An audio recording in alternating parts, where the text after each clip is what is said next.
Haleluya kami Tuhan. Engkau berkuasa, Engkau berdaulat atas hidup kami. Terima kasih Tuhan. Tuhan, Engkau Raja, Engkau hidup Tuhan. Terima kasih Yesus. Haleluya, haleluya, glory, haleluya. Segala hormat bagimu Tuhan. Oh, kami sembah Engkau, kami sembah Engkau Raja. Terima kasih Yesus. Haleluya, haleluya Yesus. Engkau berkuasa, Engkaulah yang berdaulat atas hidup kami Tuhan. Engkaulah satu-satunya Raja di atas segala Raja. Kami bersyukur, kami bangga punya Allah seperti Engkau. Bapa yang setia, Bapa yang baik.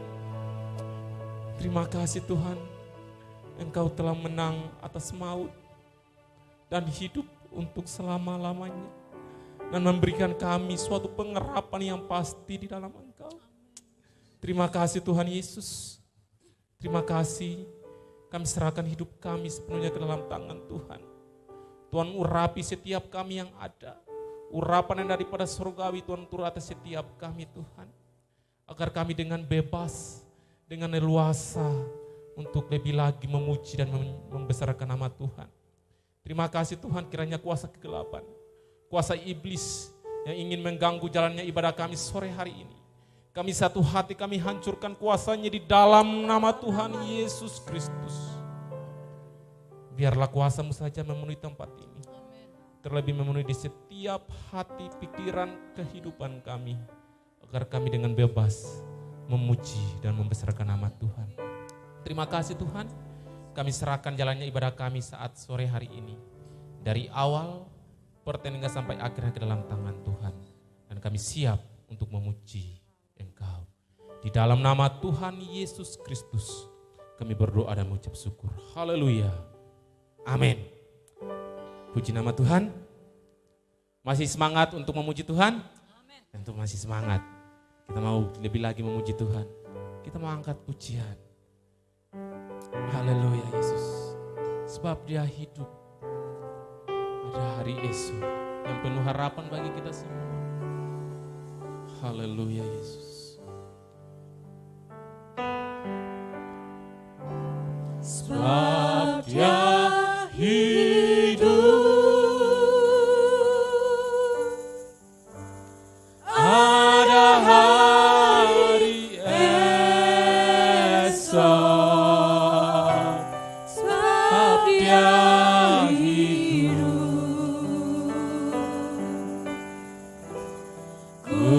tak gentar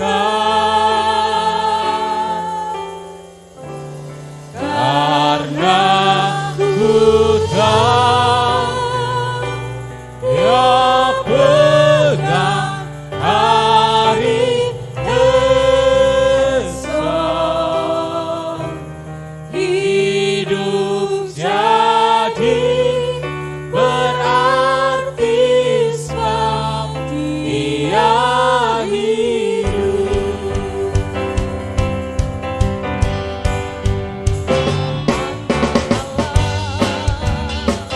Yesus namanya menyucikan, menyembuhkan, takkan mati, tebus dosaku.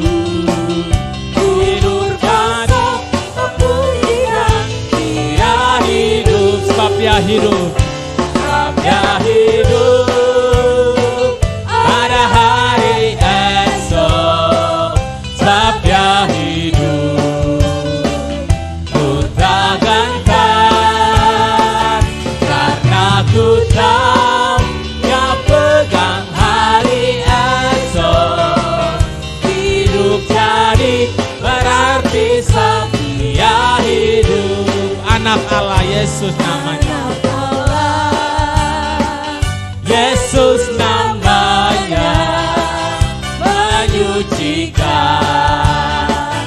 menyembuhkan,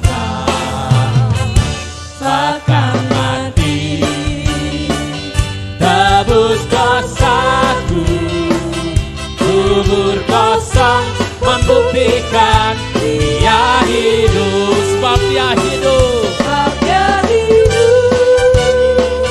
ada hari esok, sebab Dia hidup.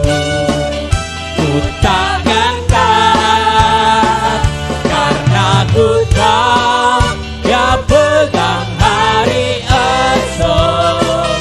Hidup jadi berarti sebab Dia hidup, sebab Dia hidup. Ada hari esok, sebab Dia hidup. Ku takkan taat karena ku tahu Dia pegang hari esok. Hidup jadi berarti sebab Dia hidup. Hidup jadi berarti sebab Dia hidup. Hidup jadi berarti sebab Dia hidup. Haleluya. Sebab Dia hidup. Ada hari esok yang penuh harapan bagi kita semua. Kita lanjut dengan pujian. Allah bangkit, bersoraklah.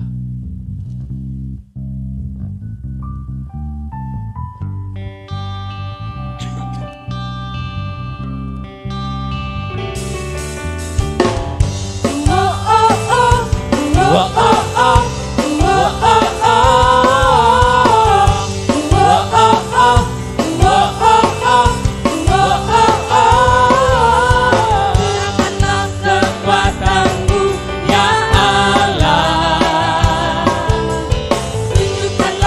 kuasa-Mu ya Tuhan. Serahkanlah musuh-Mu, selamatkanlah umat-Mu. Allah dahsyat di tempat kudus-Nya.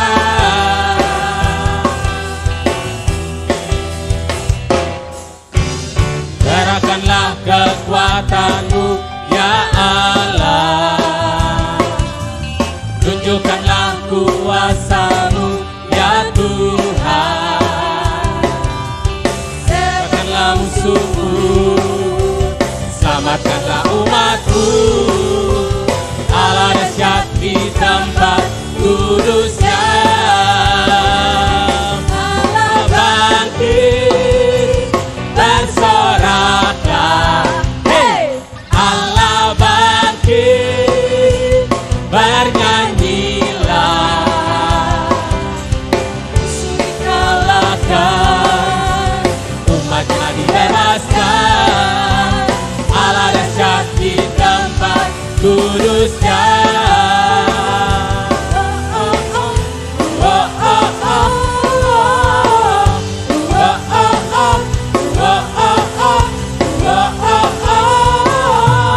Serahkanlah kekuatan-Mu ya Allah, tunjukkanlah kuasa-Mu ya Tuhan. Serahkanlah musuh-Mu, bebaskanlah umat-Mu. Allah dahsyat di tempat kudus-Nya. Allah bangkit, bersoraklah. Hey! Allah bangkit, bernyanyilah. Musuh dikalahkan, umat-Nya dibebaskan. Allah dahsyat di tempat kudus-Nya. Allah bangkit, bersoraklah. Hey! Allah bangkit, bernyanyilah.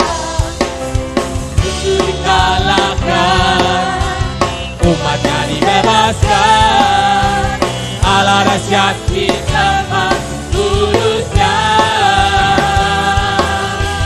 Allah dahsyat di tempat kudusnya. Allah dahsyat di tempat kudusnya.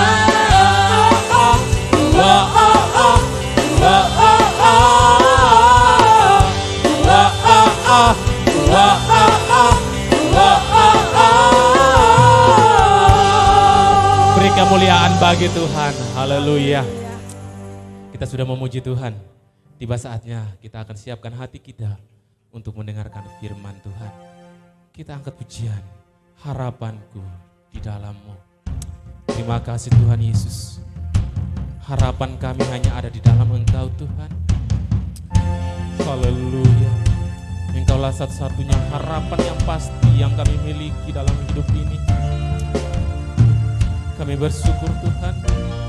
Kami punya Allah seperti Engkau yang rela mati bagi kami semua.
Salib-Mu yang menebus hidup kami.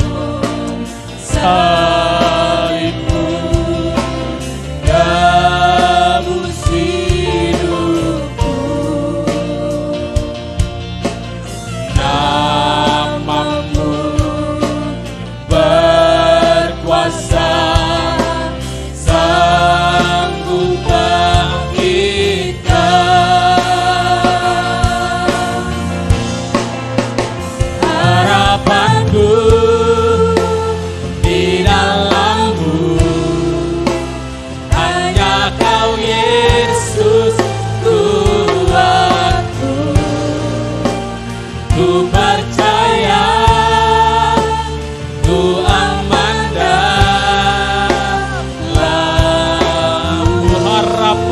di dalam-Mu Tuhan. Harapanku di dalam-Mu, hanya Kau Yesus kuatku. Ku percaya, ku aman dalam-Mu.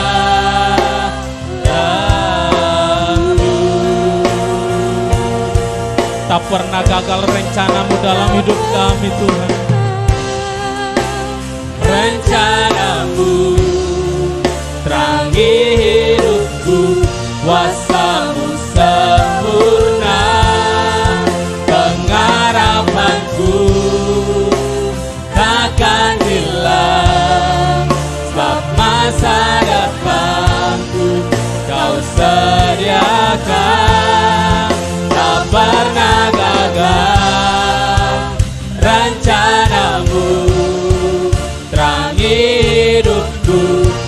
kuasamu sempurna, pengharapanku binalah masa depan ku dalammu.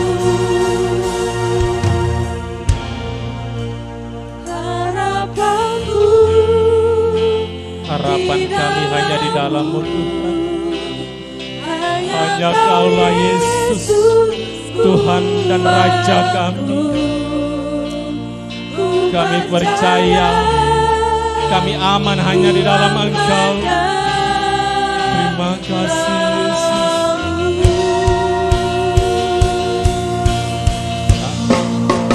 Harapanku di dalam-Mu, hanya Kau Yesus Tuhanku. Ku percaya, ku aman dalam-Mu.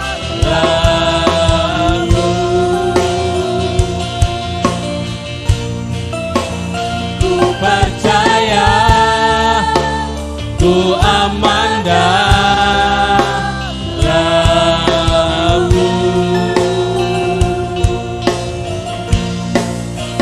Ku percaya, ku aman dalam-Mu.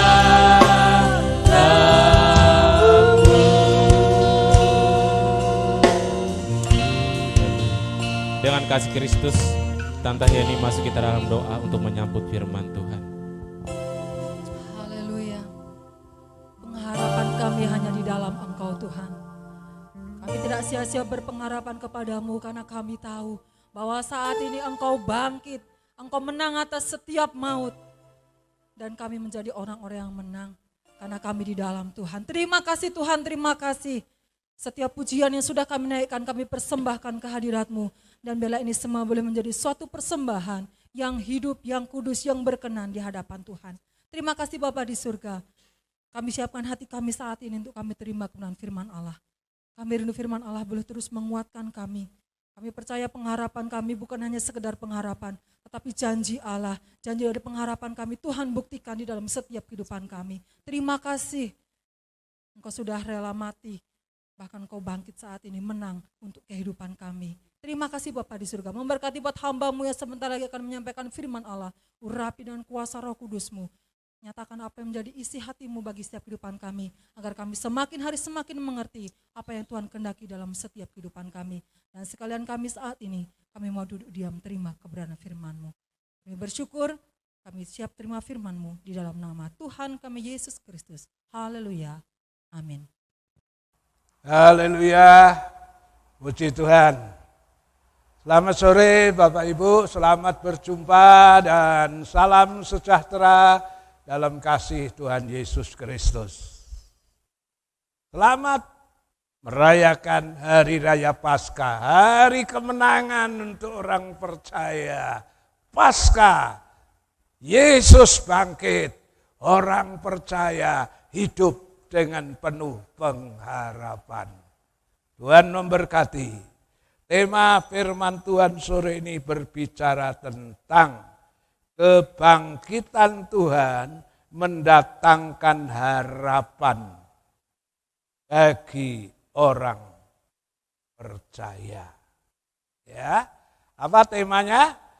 Kebangkitan Tuhan mendatangkan harapan bagi orang percaya. Ya. Apakah peristiwa Paskah itu perlu bagi umat manusia? Jawabannya sangat perlu. Karena tanpa Paskah, kematian, kebangkitan Tuhan, hidup manusia itu tidak punya pengharapan. Apa ya? Apa benar? Tanpa Paskah, hidup manusia tidak punya pengharapan? Ya. Mana ayatnya? Mari kita lihat Ayub pasal 14. Ayub pasal 14, lalu kita baca ayat 7 sampai 12. Semonggo kula aturi sedaya badhe jumeneng bangkit berdiri. Ayub 14, 7 sampai 12. Karena bagi pohon masih ada harapan. Apabila ditebang, ia bertunas kembali, dan tunasnya tidak berhenti tumbuh. Apabila akarnya menjadi tua di dalam tanah, dan tunggulnya mati di dalam debu, maka bersemilah ia setelah diciumnya air, dan dikeluarkannyalah ranting seperti semi. Tetapi bila manusia mati, maka tidak berdayalah ia. Bila orang binasa, di manakah ia? Seperti air menguap dari dalam tasik, dan sungai surut menjadi kering. Demikian juga manusia berbaring dan tidak bangkit lagi, sampai langit hilang lenyap. Mereka tidak terjaga dan tidak bangun dari tidurnya. Ya, Ayub menggambarkan hidup manusia tanpa Paskah, tanpa pengorbanan Yesus adalah satu kehidupan yang sia-sia. Ayub mengatakan, kalau itu pohon ditebang, masih ada harapan. Pohon yang ditebang itu akhirnya nanti bersemi lagi. Selama akarnya di tanah itu masih bisa mencari, menghisap air, mencari sari makanan, pohon yang ditebang itu akan bersemi dan hidup lagi. Tetapi manusia tanpa Paskah, tanpa pengorbanan Tuhan, manusia yang mati itu dikatakan tidak ada harapan. Tetapi bagi manusia mati, maka tidak berdayalah ia. Bila orang binasa, di manakah ia? Ya, orang mati di luar Kristus itu diibaratkan seperti air yang menguap dari dalam tasik. Anda lihat tasik, danau, laut, ada airnya, kalau kena panas menguap, ya, dan setelah menguap, uapnya turun masuk ke sungai, ya, surut dan menjadi kering. Demikian juga manusia. Manusia tanpa pengorbanan Tuhan. Kalau dia mati, dikatakan berbaring dan tidak bangkit lagi. Ya, tidak akan bangkit lagi. Sampai langit hilang lenyap, mereka tidak terjaga dan tidak bangun dari tidurnya. Namun, bagi orang yang percaya akan pengorbanan Tuhan, ketika manusia itu mati, ya, tunggu nanti, ya, saat kedatangan Tuhan yang kedua, ya, saat setelah langit hilang lenyap, hari kiamat, datangan Tuhan, dikatakan langit bumi ini akan lenyap. Iya. Dan nanti akan diganti dengan langit bumi baru. Pemerintahan Kristus 1000 tahun. damai. Nah, baru nanti ya, kalau yang tidak menerima Yesus tidak mengalami kebangkitan. Tapi bagi ya yang menerima Kristus, kalau Yesus datang dia akan bangkit. Bagi yang tidak mempunyai pengalaman Paskah, ya, sampai langit bumi ini lenyap, ya, dan nanti ya setelah 1000 tahun pemerintahan Kristus itu, baru orang yang di luar Kristus itu bangkit, tapi untuk diadili dan masuk dalam hukuman. Nah, itulah sebabnya sesuai tema firman Tuhan sore ini, bahwa kebangkitan Tuhan mendatangkan pengharapan bagi manusia, khususnya manusia yang percaya. Kalau kita teliti, saudara, kitab Ayub 14 itu dimulai dengan tema apa? Temanya adalah setelah mati tidak ada harapan lagi. Ini kitab Ayub 14. Sebelum ayat 1 itu kan ada tema. Temanya adalah setelah mati tidak ada harapan lagi. Ini berlaku bagi siapa? Berlaku bagi orang yang tidak mengalami peristiwa Paskah. Berarti tidak menerima korban Tuhan, ya. Setelah mati tidak ada harapan lagi. Karena apa? Di Ayub 14 ayat 1 itu dikatakan di luar Kristus. Orang yang tidak mengalami peristiwa Paskah, orang yang tidak mengalami penebusan dalam Yesus, ternyata kehidupannya itu betul-betul sia-sia. Coba kita baca itu. Ayub 14 ayat 1. Ayub 14 ayat 1. Manusia yang lahir dari perempuan, singkat umurnya dan penuh kegelisahan. Ya, manusia yang lahir dari perempuan. Berarti ini bicara tentang kelahiran normal secara daging.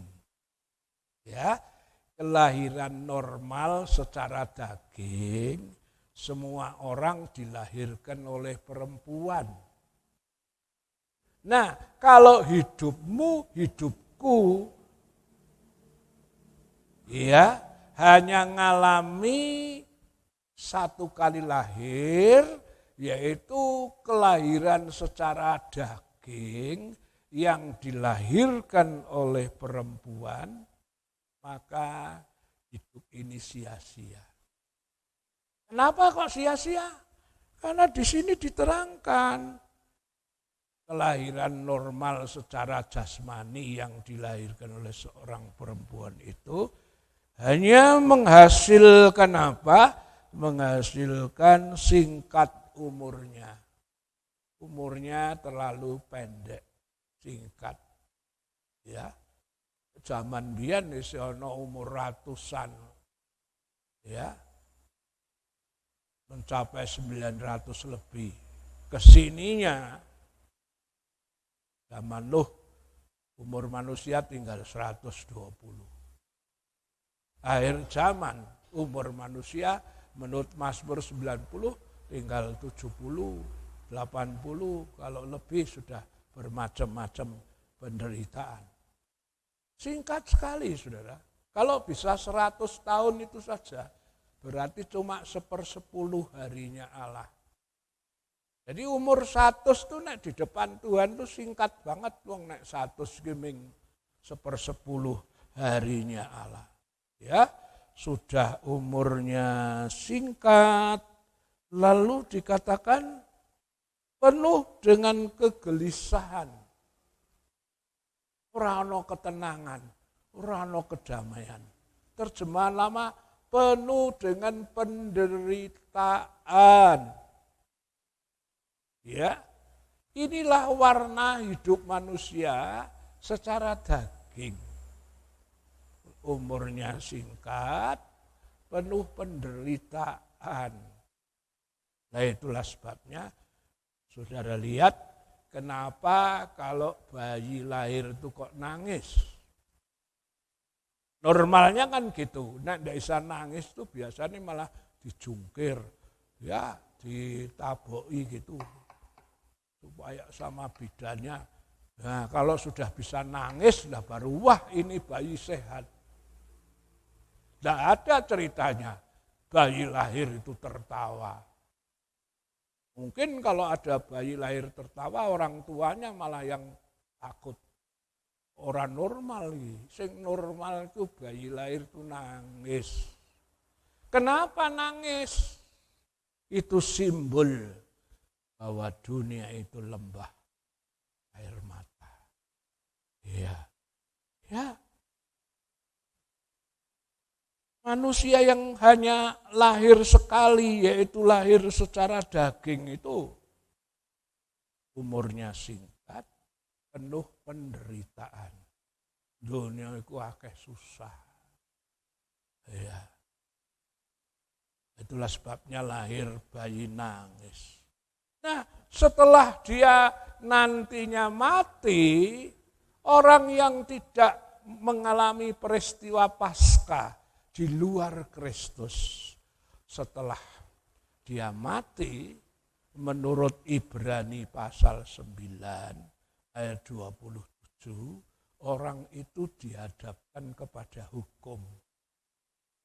Coba dibaca Ibrani 9, 23, 27. Ibrani 9 ayat 23 sampai 27. Ayat 27 aja. Ayat 27.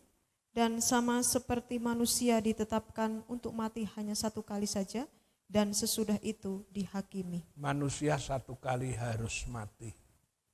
Setelah itu dihakimi, diadili, terjemahan lama dihukum. Inilah yang namanya kesia-siaan di luar Kristus tanpa Paskah. Hidup ini penuh dengan warna kesia-siaan. Umurnya pendek, penuh penderitaan, setelah mati dia dihukum. Kenapa? Karena dia cuma lahir sekali secara jasmani. Nah itulah sebabnya kalau saudara kepingin mendapatkan kehidupan yang kekal, firman Allah menyarankan.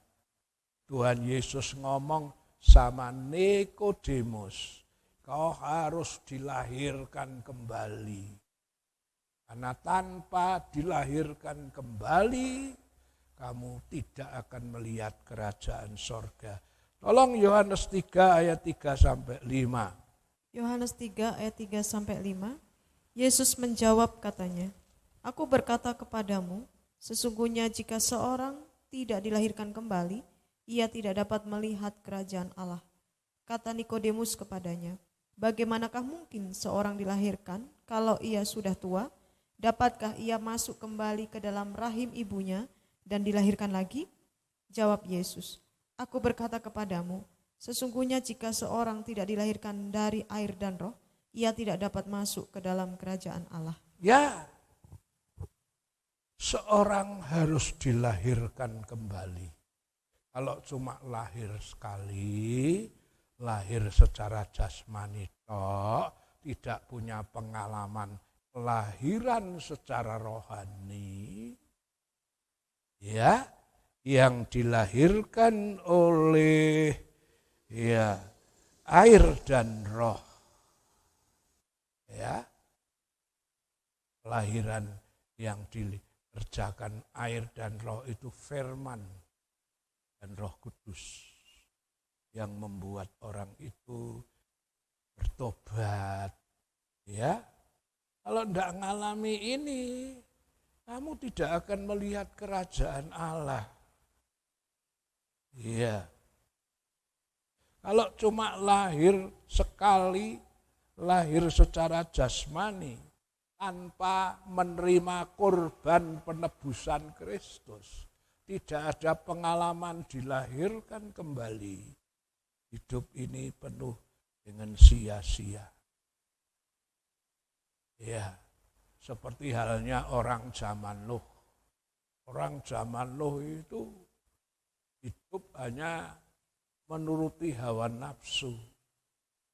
Karena orang zaman Nuh itu tidak mengalami dilahirkan kembali. Ya cuma nuruti daging, hawa nafsu. Akhirnya dibinasakan semua. Kecuali Nuh sekeluarga. Kenapa? Karena Nuh adalah orang-orang yang hidup tidak nuruti hawa nafsu. Nuh itu gambaran orang yang sudah lahir baru. Hidupnya nurut firman, tidak bercela. Ya, karena itu Nuh tidak cara Jawane ora dikatutke dosane bareng wong-wong waktu itu. Nuh selamat. Coba kita lihat itu. Kejadian 6 ayat 5 sampai 9. Kejadian 6 ayat 5 sampai 9. Ketika dilihat Tuhan bahwa kejahatan manusia besar di bumi dan bahwa segala kecenderungan hatinya selalu membuahkan kejahatan semata-mata, maka menyesallah Tuhan bahwa Ia telah menjadikan manusia di bumi dan hal itu memilukan hatinya. Berfirmanlah Tuhan, Aku akan menghapuskan manusia yang telah kuciptakan itu dari muka bumi, baik manusia maupun hewan dan binatang-binatang melata dan burung-burung di udara, sebab aku menyesal bahwa aku telah menjadikan mereka. Tetapi Nuh mendapat kasih karunia di mata Tuhan. Inilah riwayat Nuh. Inilah riwayat Nuh. Nuh adalah seorang yang benar dan tidak bercela di antara orang-orang sezamannya, dan Nuh itu hidup bergaul dengan Allah. Ya, orang zaman Nuh itu tidak mengalami kelahiran baru. Buktinya apa? Hidup hanya menuruti hawa nafsu. Beda dengan Nuh, Nuh itu gambaran orang yang alami dilahirkan kembali. Hidup menurut firman, tidak bercela, suka bergaul dengan Allah. Yang lain dibinasakan, Nuh selamat. Ya, jadi pentingnya peristiwa Paskah, ya, pengorbanan Tuhan itu menghasilkan saudara dan saya bisa dilahirkan kembali dan memiliki hidup yang penuh pengharapan. Coba 1 Petrus 1 ayat 3.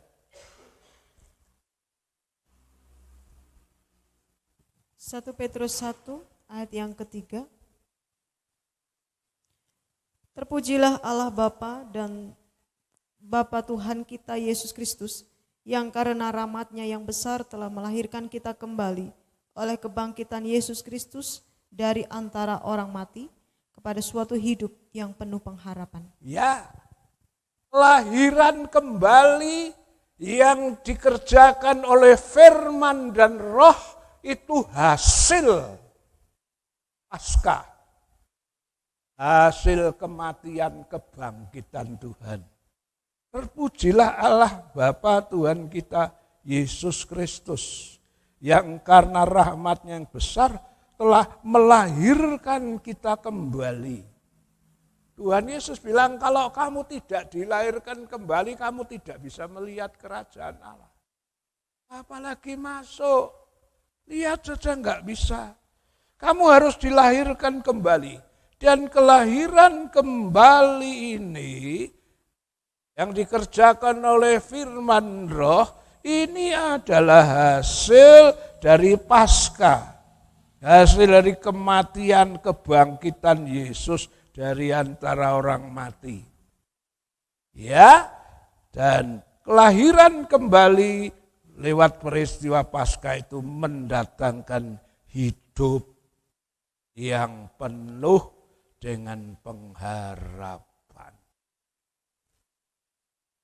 Nah, itulah sebabnya Rasul Paulus berkata, ya, seandainya Tuhan Yesus itu tidak dibangkitkan, Seandainya tidak ada peristiwa Paskah,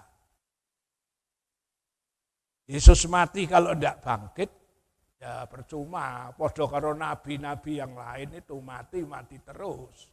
Bedanya Yesus dengan nabi yang lain adalah kalau nabi yang lain mati, tetap mati. Tapi Yesus mati untuk menebus dosa, tapi hari ketiga dia bangkit. Ya, dan kebangkitan Yesus inilah yang mendatangkan hidup penuh pengharapan. Di luar peristiwa Paskah, hidup ini sia-sia kok. Coba kita baca itu. Paulus mengatakan 1 Korintus 15, 17 sampai 22. Seandainya Kristus tidak dibangkitkan, seandainya tidak ada peristiwa Paskah, iman orang Kristen itu iman yang sia-sia. Tolong dibaca. 1 Korintus 15 ayat 17 sampai 22. Dan jika Kristus tidak dibangkitkan, maka sia-sialah kepercayaan kamu dan kamu masih hidup dalam dosamu. Demikianlah binasa juga orang-orang yang mati dalam Kristus. Jikalau kita hanya dalam hidup ini saja menaruh pengharapan pada Kristus, maka kita adalah orang-orang yang paling malang dari segala manusia. Tetapi yang benar ialah bahwa Kristus telah dibangkitkan dari antara orang mati sebagai yang sulung dari orang-orang yang telah meninggal.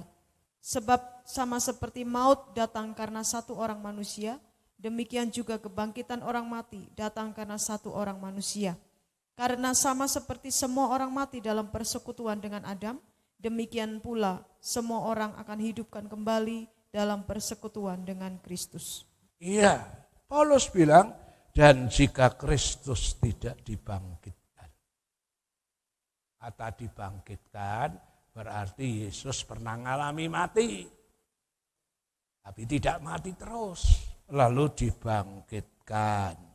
Ya, kalau Yesus tidak mati, tidak dibangkitkan, tidak ada peristiwa Paskah, sia-sialah kepercayaan kamu. Kalau tidak ada peristiwa Paskah, kematian kebangkitan Tuhan, saya tidak mau jadi hamba Tuhan. Lumayan kerja lain. Jadi hamba Tuhan itu hidup tanpa perjanjian gaji kok. Orang dunia bilang pendeta Pantekostali wong sing nekat. Urip ora ana perjanjian gaji. Tapi karena yang saya beritakan itu Yesus yang pernah ngalami mati tapi bangkit. Iya, saya mau jadi hamba Tuhan. Jika Kristus tidak dibangkitkan, sia-sialah kepercayaan kamu. Dan kamu masih hidup dalam dosa. Kalau Yesus enggak ngalami mati dibangkitkan, tidak ada pengampunan dosa, kamu masih hidup dalam dosamu. Ora iso terlepas dari dosa. Tidak ada pengampunan. Demikianlah binasa juga orang yang mati dalam Kristus. Kalau Yesus tidak mati, tidak bangkit, sing mati dalam Kristus, wong Kristen juga binasa.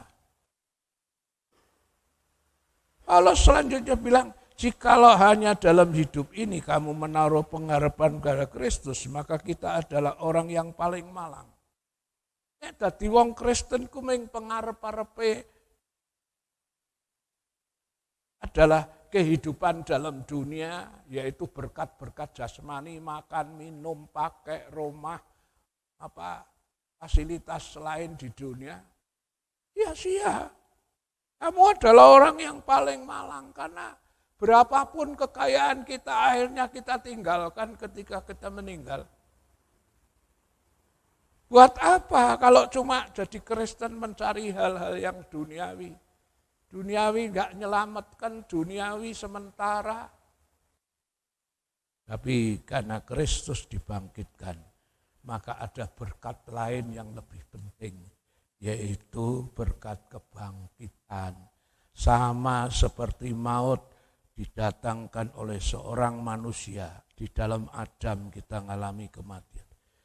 Demikian juga kebangkitan orang mati didatangkan karena satu orang manusia, yaitu Yesus.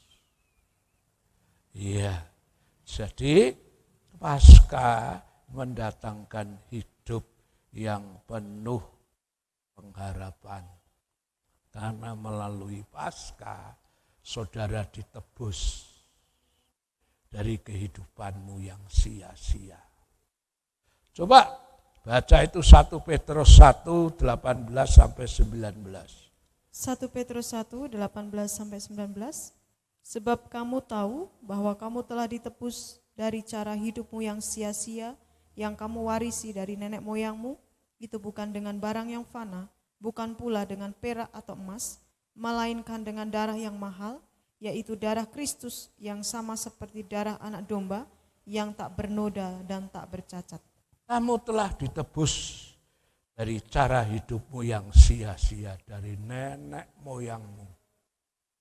Dari Adam kita diwarisi hidup sia-sia.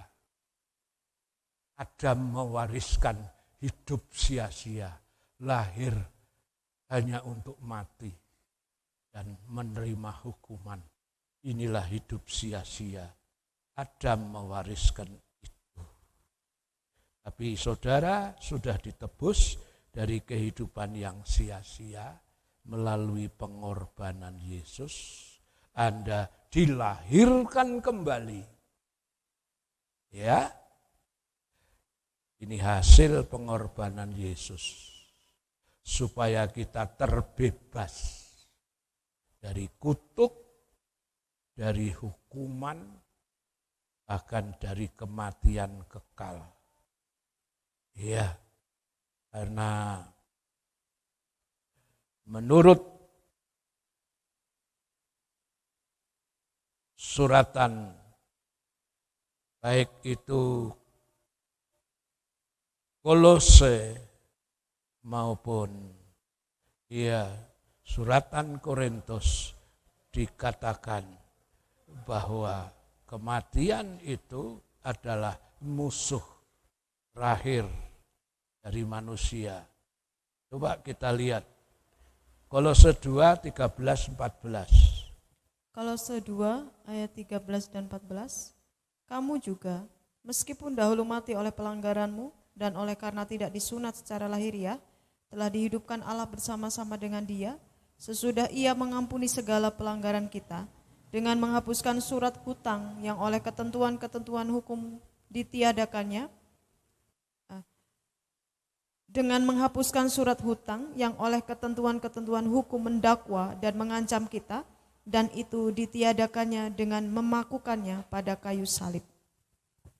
Iya, kamu juga meskipun dahulu kamu mati oleh pelanggaranmu. Umumnya semua sudah berdosa kan? Dan oleh dosa berarti kita orang yang melanggar. Sebetulnya harus mendapat hukuman mati. Meskipun dahulu kamu mati oleh pelanggaranmu. Ya. Tapi ketika saudara percaya kepada Yesus, menerima korbannya, kita dihidupkan lagi bersama dengan Dia. Ya, sesudah Ia mengampuni segala pelanggaran kita. Peristiwa Paskah menghasilkan pengampunan dosa untuk orang percaya. Ya. Dengan menghapuskan surat hutang yang oleh ketentuan-ketentuan hukum mendakwa, mengancam kita. Dan itu ditiadakannya dengan memakukannya pada kayu salib. Ya, orang yang jatuh dalam dosa, itu dakwaan hukuman karena dosa itu ada. Tapi lewat korban Yesus, tuntutan dakwaan itu sudah dirobek, dihancurkan di kayu salib. Saya pernah mengalami satu peristiwa, saudara. Mungkin saya pernah cerita dulu. Satu waktu saya bangun rumah di Letnan Suwaji. Tiba-tiba orang sebelah itu melaporkan ke PU. Katanya, saya membangun rumah, merubah wajah rumah, padahal saya tidak memegang sertifikat. Sertifikat itu dipegang oleh masih keluarga. Dan keluarga itu melaporkan ke PU, menyatakan keberatan kalau rumah saya itu dibangun. Nah, datanglah orang PU dan mengatakan, Pak, ini harus di stop karena Anda tidak mendapat izin dari yang memegang sertifikat. Fakta hukum saya kalah, sudah saya menyerah, tidak meneruskan bangunan. Tapi kami bergumul dalam doa dan berpuasa. Setelah kami berdoa, berpuasa, lalu saya mengambil tindakan. Saya akan menemui orang dari PU yang kemarin pernah datang ke rumah untuk merundingkan bagaimana caranya supaya bisa dibangun kembali. Nah, ternyata ketika saya mencari KWPU itu, saya keliru masuk di rumah orang yang namanya sama dari pegawai PU. Nah, yang namanya sama dari pegawai PU itu orang pindahan dari Jawa Timur. Waktu saya ngomong, dia bilang, oh itu, kenapa? Ya saya bangun lalu dihentikan padahal genteng sudah turun semua, saya punya istri, punya anak masih bayi. Ini musim hujan, bagaimana saya harus meneruskan. Lah kebetulan orang yang saya kesasar masuk itu orang dari Jawa Timur. Dan dia bilang, Bapak dari mana? Saya pindahan dari Jawa Timur. Oh, podo-podo wong Jawa Timur. Kok neng Jawa Tengah ngalami dingel-ngel. Tak ewangi, ayo maju. Saya diajak ke rumahnya pegawai PU yang memberi surat tidak boleh dilanjut. Ya, saudara, setelah itu, ini orang ini ngomong, saya ketua Bakom BKB Kabupaten Temanggung, atas dasar kemanusiaan, saya minta bisa diteruskan. Karena bapak ini anaknya masih bayi, musim hujan. Kalau tidak bisa meneruskan atas nama Bakom BKB, menghadap langsung bupati, supaya ada dispensasi. Akhirnya ya yang berhak ngurusi itu datang ke rumah saya. Dan dia bilang, ya sudah Pak, lanjutkan. Terus saya bilang, lah ini surat resmi ada stempelnya bahwa untuk dihentikan itu terus piye ini. Ya ambil, lalu dia bilang, Wisorano kanggo ini disuwek. Sudah jalan terus. Ini saya ingin memberikan perbandingan. Saudara dan saya jatuh dalam dosa. Ada tuntutan hukuman dosa. Dakwaan itu ada. Tapi ketika Yesus mati di kayu salib, tuntutan hukuman itu disuwek, dipakukan di kayu salib. Lebur semua. Sudah tuntutan dosa tidak berlaku lagi untuk orang yang percaya. Ya, jadi tuntutan hukuman bebas, bahkan musuh yang terakhir yaitu maut pun itu juga dikalahkan. Ya, upah dosa maut. Tapi ketika saudara menerima korban Paskah, karunia Allah hidup kekal. maut tidak lagi berkuasa.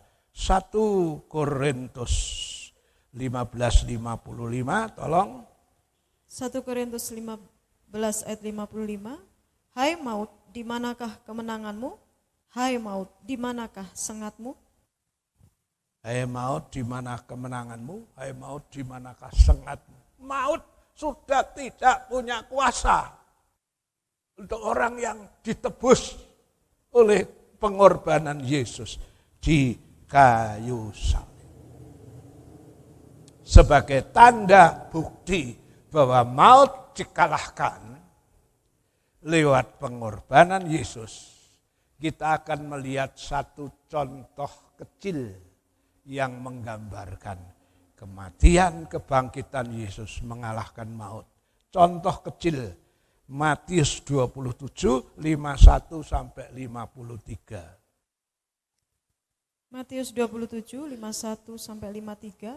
Dan lihatlah, tabir bait suci terbelah dua dari atas sampai ke bawah, dan terjadilah gempa bumi, dan bukit-bukit batu terbelah, dan kuburan-kuburan terbuka, dan banyak orang kudus yang telah meninggal bangkit.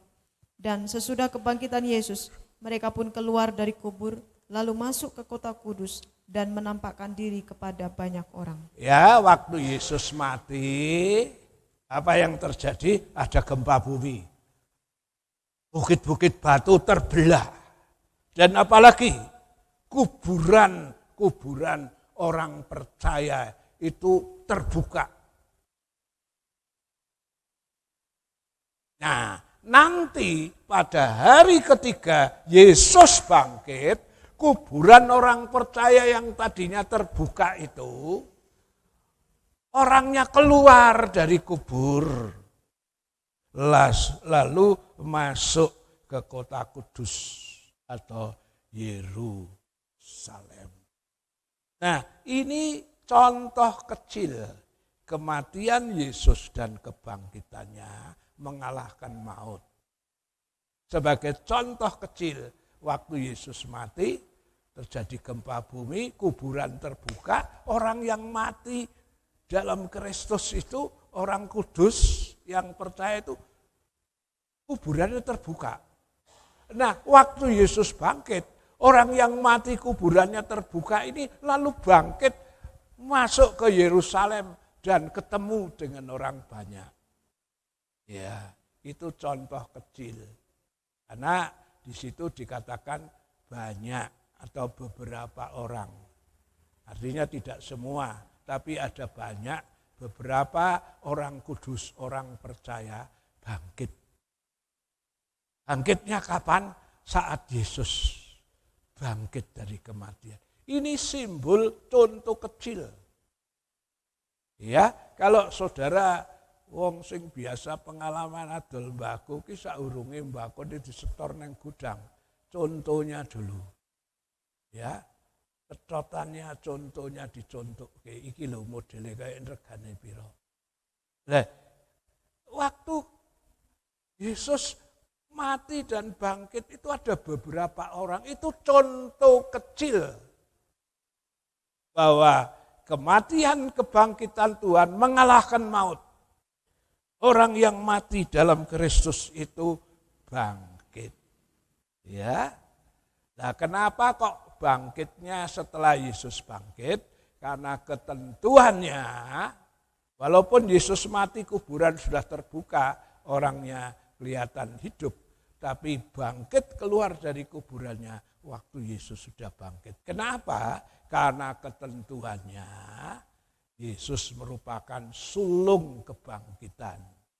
Ya, jadi sulung kebangkitan ya yang pertama. Nah, baru yang lain, coba Kolose 1:18. Kolose 1 ayat 18. Ialah kepala tubuh, yaitu jemaat. Ialah yang sulung, yang pertama bangkit dari antara orang mati, sehingga ia yang lebih utama dalam segala sesuatu. Iya, di sini dikatakan, ya, ia kepala tubuh, yaitu jemaat, ialah yang sulung. Sulung itu yang pertama bangkit dari antara orang mati. Itulah sebabnya Yesus mati, kuburan orang percaya terbuka, tapi orangnya belum keluar. Kapan orangnya keluar? Ketika Yesus bangkit. Karena apa? Hukumnya Yesus itu yang sulung, yang harus bangkit dulu baru orang percaya. Nah, ini contoh kecil yang menggambarkan ya bahwa Paskah menghasilkan hidup yang penuh pengharapan. Untuk hukuman pelanggaran sudah dipakukan di kayu salib. Manusia yang tadinya hidup umur singkat, penuh penderitaan, sekarang dijanjikan hidup kekal dan hidup penuh pengharapan. Baik, kita bangkit berdiri. Sebab Dia hidup, ada hari esok. Sebab Dia hidup, ku tak gentar, karena ku tahu Dia pegang hari esok. Hidup jadi berarti sebab Dia hidup. Hidup jadi berarti karena peristiwa Paskah. Tanpa peristiwa Paskah, manusia hanya dilahirkan secara daging, umurnya singkat, penuh penderitaan, akhirnya mati dan mengalami dihukum. Tapi karena peristiwa Paskah, Yesus datang menebus dosa, Dia mati, Dia bangkit. Orang percaya pun akan hidup dan hidup penuh pengharapan. Karena kutuk hukuman telah dipikul di kayu salib. Surat hutang dakwaan telah dirobek, dipakukan di kayu salib. Dan itu tuntutan tidak berlaku lagi untuk orang percaya. Orang percaya dijanjikan hidup kekal. Upah dosa itu maut. Tapi karunia Allah itu hidup yang kekal. Sebab Dia hidup, ada hari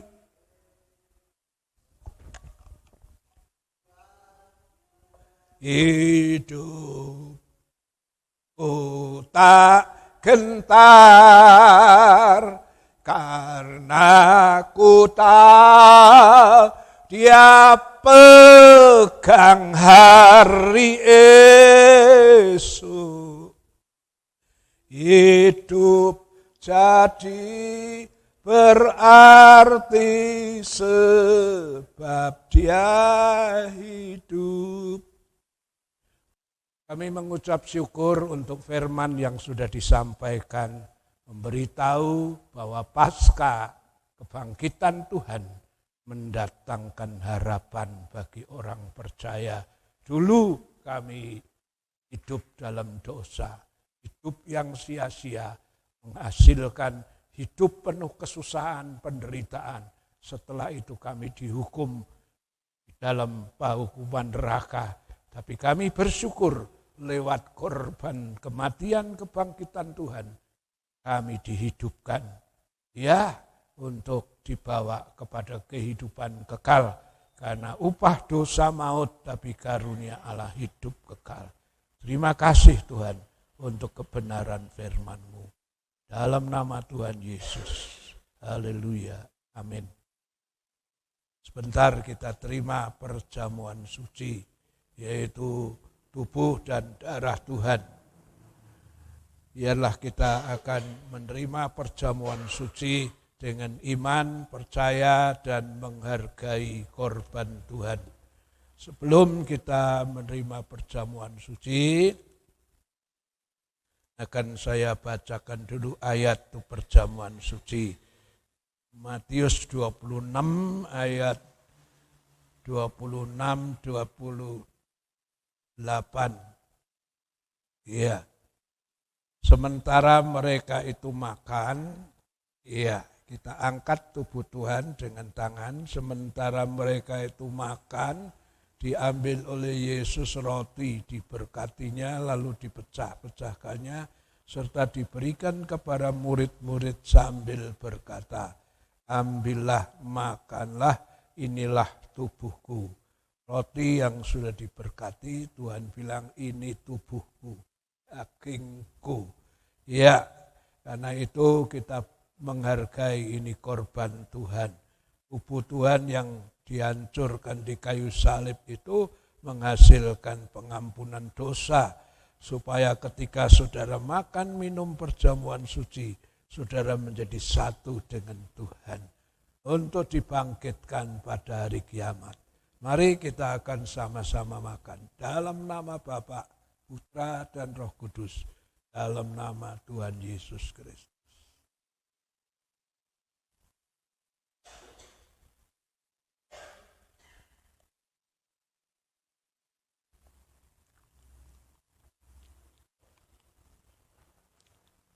Puji Tuhan, setelah kita menerima tubuh Tuhan, saatnya kita akan menerima cawan dari Tuhan.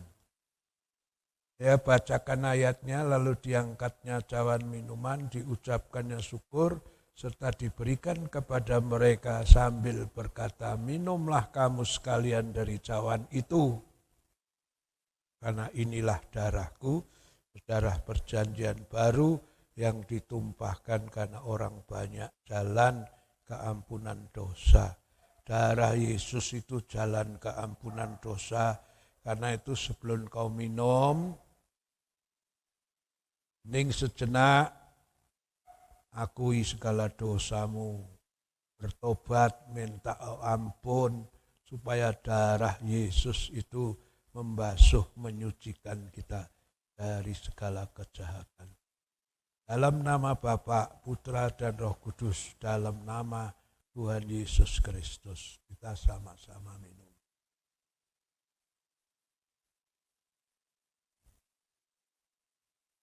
Terima kasih Tuhan Yesus, terima kasih Bapa di surga, terima kasih Roh Kudus untuk perjamuan suci yang kami terima. Tubuh dan darah-Mu sudah menyatu dengan kehidupan kami, supaya kami boleh dibangkitkan pada hari kiamat untuk tinggal bersama-sama dengan Tuhan. Terima kasih Tuhan. Yang sakit disembuhkan, yang lemah dikuatkan, yang punya masalah dapat jalan keluar kemenangan dan pertolongan Tuhan. Dalam nama Yesus, engkau mendapat pengampunan dosa. Ya, sejauh timur dari barat, Allah membuang salah kita, dosa kita ke dalam tubir yang dalam. Allah lemparkan semua kesalahan kami dan tidak diingat lagi. Kami bersyukur Paskah mendatangkan harapan untuk orang yang percaya. Dalam nama Tuhan Yesus. Amin. Kita bangkit berdiri, kita akhiri ibadah ini di dalam doa. Shalom, shalom, damai Allah turun ke atasmu sekarang. Shalom, shalom, damai Allah sekarang dan selamanya. Seperti sungai mengalir, lembut gemercik, seperti burung merpati, damai surgawi. Shalom, shalom, diberkatilah kau selalu, berkat atas nama Bapa, Anak, Roh Kudus. Saudara yang dikasihi Tuhan, kita kembali membawa berkat Tuhan. Yang sakit disembuhkan, yang lemah dikuatkan, yang punya masalah Temukan jalan keluar kemenangan dan pertolongan Tuhan. Berkatilah setiap pekerjaan usaha anak-anakmu yang tani, ternak, dagang, wira swasta. Ya, kerja apapun yang halal, anak sekolah, kuliah, kasih hikmat kepandaian, Tuhan membuatnya berhasil. Semua pengorbanan anak-anakmu, tatangan sukarela perbuan, nasar, buah sulung, persembahan pasca pembangunan, Tuhan menilai, mencatat, mengembalikan lipat ganda sesuai janji firman-Mu. Marilah kita pulang, terimalah berkat dari Allah Bapa, kasih sayang dari Tuhan Yesus, persekutuan Allah Roh Kudus menyertai saudara dan saya saat ini sampai Maranatha, Tuhan Yesus datang kembali. Haleluya. Amin. Tuhan memberkati.